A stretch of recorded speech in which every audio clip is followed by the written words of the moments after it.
आइए धारा 105 जो पट्टे के बारे में बताती है, पट्टा किसे कहते हैं। स्थावर संपत्ति के पट्टों के विषय में। धारा 105 पट्टे की परिभाषा। स्थावर संपत्ति का पट्टा ऐसी संपत्ति का उपभोग करने के अधिकार का ऐसा अंतरण है जो एक अभिव्यक्त या विवक्षित समय के लिए या शाश्वत काल के लिखा है लिए। शाश्वत काल के लिए, हमेशा के लिए भी पट्टा हो सकता है। तो बेच क्यों नहीं रहा मैं, जब बेच ही दिया, सारे पैसे उससे ले लिए, तो शाश्वत काल क्यों लिखा है? क्योंकि हमेशा को ये समझाना चाह रहा है 999 साल का ये पट्टा हो सकता है, हमेशा के लिए भी। चलिए जी, एक अभिव्यक्ति या विवक्षित समय के लिए, एक टाइम पीरियड मान लिया 5 साल, 2 साल, 3 साल, 11 महीने विवक्षित समय के लिए, या फिर अभिव्यक्त देखी जाएगी। अब फिलहाल आपको पट्टा हम कर रहे हैं, वो क्या माना जाता है? शाश्वत काल के लिए।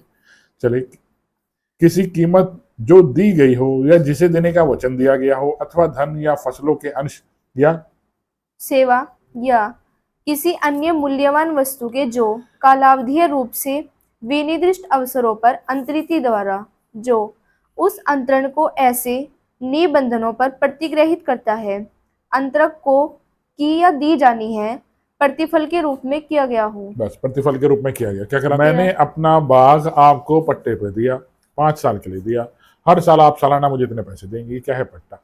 मैंने अपना मकान पारुल को किराए पे दिया, 3 साल के लिए दिया, तो हर साल मुझे क्या देंगे? या तो महीनेवार किराया देंगे या फिर सालाना किराया देंगे, यह कहलाता है पट्टा। मैंने अपना बाग अनम को 10 साल के लिए दिया, इनसे इकट्ठे पैसे ले लिए, तो क्या कहलाया? पट्टा। ठीक, कैसे किस्तें भी हो सकते हैं, महीनेवार भी हो सकते हैं, सालाने भी हो सकते हैं और इकट्ठे भी हो सकते हैं। ठीक, जब इकट्ठी रकम ली जाती है तो इसे कहते हैं प्रीमियम। मैंने प्रीमियम मैंने इकट्ठे पैसे ले लिए, तो उनसे क्या ले लिया? प्रीमियम ले लिया। 5 साल के लिए, 10 साल के लिए, आपने सुना होगा जिनस, बाग जिनस पे देते हैं। ठीक है, 5 साल के लिए, 10 साल के लिए, तो जिनस आपके पास हर साल जितना पैसा आएगा हमें देते रहना। ठीक, जितनी बाग से इनकम होगी। चलिए आइए पढ़िए। पट्टाकर्ता, पट्टेदार, प्रीमियम और भाटक की परिभाषा। वह अंतरक पट्टाकर्ता कहलाता है, वह अंतरित पट्टेदार कहलाता है, वह कीमत प्रीमियम कहलाती है। ठीक है, कीमत क्या करा रही? प्रीमियम कहलाती है। और इस प्रकार देय या करणीय धन, अंश, सेवा या अन्य वस्तु भाटक कहलाती है। किराया कहलाती है। भाटक मीन्स किराया। चलिए टिप्पणी। 106 पाइए, इंपॉर्टेंट सेक्शन है। लिखित संविदा या स्थानीय प्रथा के अभाव में कुछ पट्टों की कालावधि तत्प्रतिकूल संविदा या स्थानीय विधि या प्रथा न हो तो कृषि या विनिर्माण के प्रयोजनों के लिए स्थावर संपत्ति का पट्टा ऐसा वर्षानुवर्षी पट्टा समझा जाएगा जो या तो पट्टाकर्ता या पट्टेदार द्वारा 6 मास की सूचना द्वारा पर्यवेक्षीय है, और किसी अन्य प्रयोजन के लिए स्थावर संपत्ति का पट्टा मासानुमासी पट्टा समझा जाएगा जो या तो पट्टाकर्ता या पट्टेदार द्वारा 15 दिन की सूचना द्वारा पर्यवेक्षीय है। कुछ समझ, मैंने अपना खेत पट्टे पे दिया, 5 साल पूरे हो गए, महराज का उस खेत पे कब्जा है और मुझे पैसे पहुंचाती हैं, फैजल साहब पैसे रख लीजिए, मैं पैसे स्वीकार कर लेता हूं, तो क्या पट्टा चालू है भी? खत्म हो गया 5 साल बाद? नहीं सर, चालू है वो तो। क्यों? 5 साल का कॉन्ट्रैक्ट था, 5 साल का था, फिर क्या होगा? चालू रहेगा नहीं रहेगा? या नई शर्तों के साथ नया कॉन्ट्रैक्ट लिखना पड़ेगा? सूचना ही बताएंगे, पहले ही बताओ चालू रहेगा नहीं रहेगा। 5 साल के लिए पट्टे पे था। कोई खेत या कोई फैक्ट्री, अपना इधर कोई खेत या कोई फैक्ट्री, विनिर्माण भी लिखा है इसके अंदर, ध्यान रखिएगा, खेत भी है, कृषि के प्रयोजन के लिए है, चाहे कोई फैक्ट्री भी है। 5 साल के लिए मैंने अपनी फैक्ट्री थी चलाने के लिए, इनको 5 साल पूरे हो गए, अब इनका कब्जा उस संपत्ति पर मौजूद है और मुझे अगले साल का किराया पहुंचा देती है। ठीक, तो क्या पट्टा चालू हो गया, खत्म हो गया 5 साल? देखिए ध्यान से, कब तक चालू हुआ, कितने साल के लिए चालू हुआ? 5 साल के लिए हो गया क्या? कितने चालू हुआ?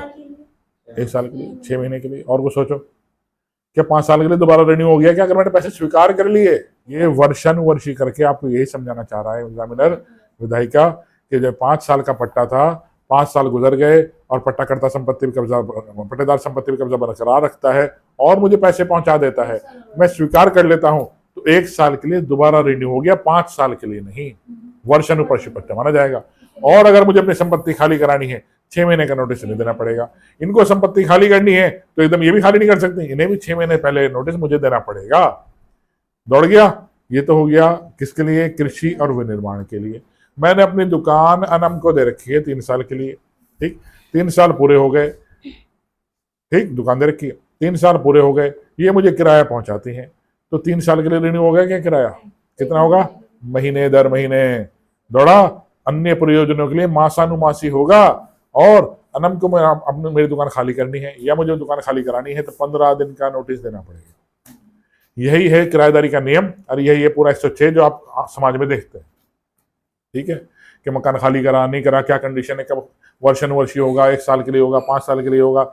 जितना अगर मकान है, दुकान है, कोई संपत्ति किराए पे दी गई है, टाइम पीरियड पूरा होने के बाद मासानुमासी रिन्यू होता है, साल दर साल रिन्यू नहीं होगा। लेकिन अगर किसी है, कोई फैक्ट्री है, ऐसा निर्माण है, तो साल दर साल रिन्यू होता रहेगा, ठीक है। आपने 11 महीने का एग्रीमेंट कराया हमारे साथ, 11 पूरे हो गए, तो क्या आपको 11 महीने बाद दोबारा उस एग्रीमेंट को कराना है या रिन्यू होता रहेगा? कराना होगा। अगर आपने स्वीकार कर लिए, पैसे आपने भिजवाए, मैंने स्वीकार कर लिए, मासानुमासा ही रिन्यू होगा, वो एग्रीमेंट दोबारा नहीं बनेगा। ध्यान रखिए, एक बार बन गया ना, तो उससे क्या, हर महीने आप उससे पैसे वसूल कर रहे हैं।